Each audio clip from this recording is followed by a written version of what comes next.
The city remembers everything you try to forget, every shortcut you took to avoid someone, every night you walked faster because the street felt too quiet, every time you looked over your shoulder and told yourself it was nothing.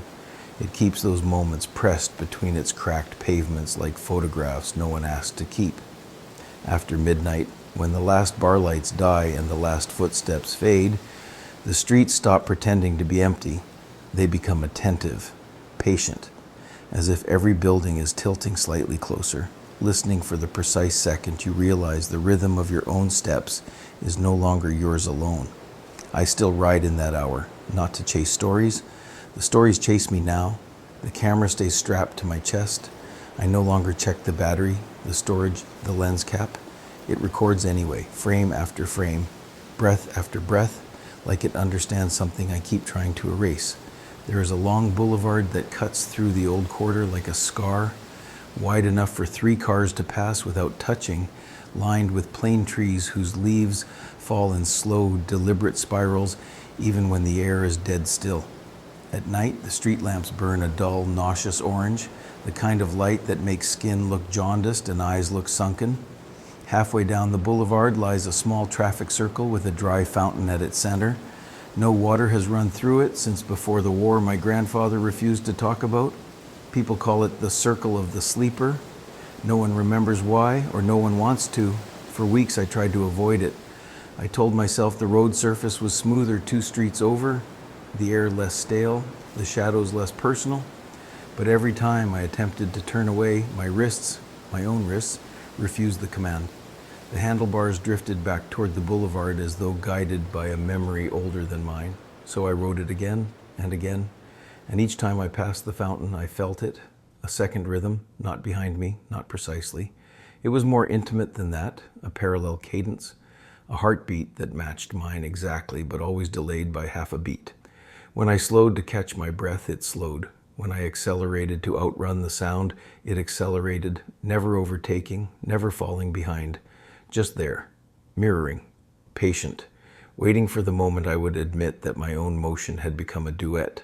At first I blamed physics, the echo of my tires bouncing between the high walls, the wind tunneling through the plane trees, my own breathing trapped inside the helmet, amplified by fear. But the sound wasn't coming from the ground. It came from slightly to my right, slightly behind. Always the same distance, always the same delay. A second set of shoes, soft-soled, careful, deliberate, stepping exactly where I stepped, but on a surface that wasn't there. I began to speak to it, quietly at first, inside the helmet. Who are you? No answer. Why are you walking with me? Silence. What do you want? The footsteps continued, steady, unhurried, as if the question itself was just another note in the rhythm we now shared. I started leaving voice notes on my phone while I rode, asking questions, making accusations, begging for it to stop. I played them back later in my apartment with every light on and every door double locked. In every recording, there was an extra voice, my voice, repeating every word I had spoken, but half a second later, like an echo that had learned how to imitate perfectly. And in the silences between my sentences, another sound. Very faint, a low wet chuckle, not cruel, not amused, just satisfied, as if someone had finally been recognized after waiting a very long time. I tried everything, different routes, different hours, writing with music so loud it hurt my ears, writing in complete silence, turning off the lights and coasting in darkness. It didn't matter. The footsteps were always there, always the same initial delay, then closer, then no delay at all. I began to feel the weight of another body on the bike, not heavy, just present. A second center of gravity that leaned when I leaned, turned when I turned, braked when I braked. Sometimes I felt fingers, cold, thin, impossibly long, rest lightly on my shoulders, not gripping, just resting, as if reminding me they had always been allowed to be there. I started noticing changes in myself. My shadow on the pavement grew taller, thinner. It moved a fraction slower than I did. When I raised my hand to wave at no one, the shadow waved back. But the fingers were longer, the wrist bent at a strange angle. When I stopped moving, the shadow sometimes kept going for one more step before freezing. My reflection in shop windows at 3 a.m. began to smile when I didn't.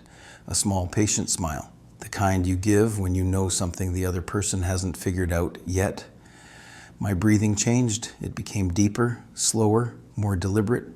Sometimes I caught myself exhaling when I hadn't inhaled. Sometimes I inhaled when I should have been exhaling. My lungs felt shared.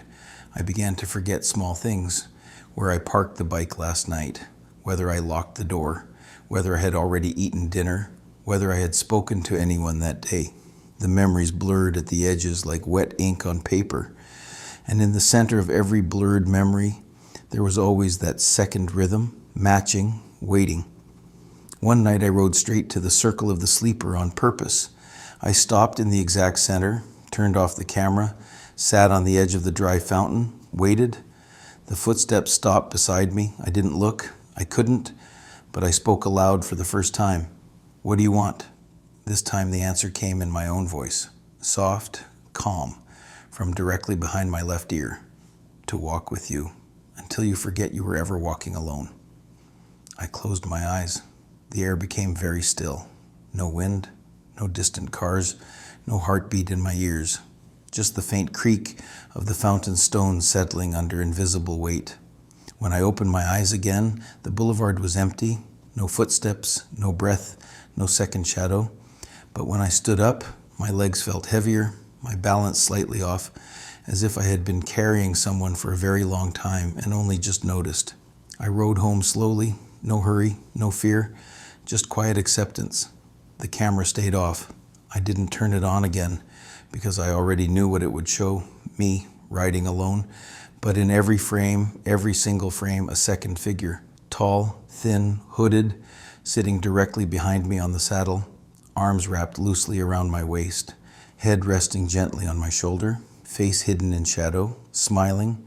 I still ride at night. The footsteps are quieter now. They don't need to follow anymore.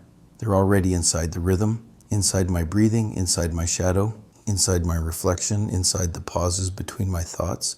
And every time I look down at the pavement, my shadow waves back, even when I'm not moving my hand, even when I'm standing perfectly still, even when I'm not there at all. Because sometimes when I catch my reflection in a shop window at 3 a.m., I see two faces looking back. One is mine, the other is mine too.